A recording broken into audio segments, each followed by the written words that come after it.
જમીન બંજર જમીન જ હતી, આમાં કોઈ પણ વસ્તુ થતી નહીં. ત્યારબાદ અમે આ જમીન લઈને સોલાર નાખવાનું વિચાર્યું.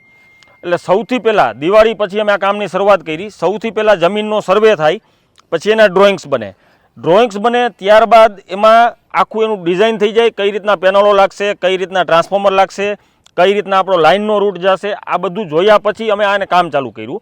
કામ ચાલુ કર્યા પછી સૌથી પહેલાં સિવિલ વર્ક આવે, કે તમે નીચે જોઈ શકો છો જે આ પાઇલિંગ કરેલા છે, જે લેગ નાખેલા છે ઊભા, એ લેગ નાખવા માટે DTH મશીનથી 5 ફૂટ ઊંડો ખાડો કરીને અમે લોકોએ આ પાઇલિંગ કરેલું છે.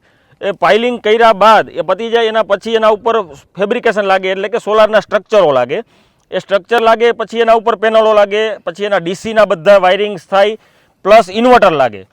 ઇન્વર્ટર લાગીને પછી ટ્રાન્સફોર્મર, LT પેનલ, અને તમે જે અહીંયા પાવર ઉત્પન્ન કરો છો એ પાવર તમારે 66 kV સબસ્ટેશન સુધી પહોંચાડવો પડે.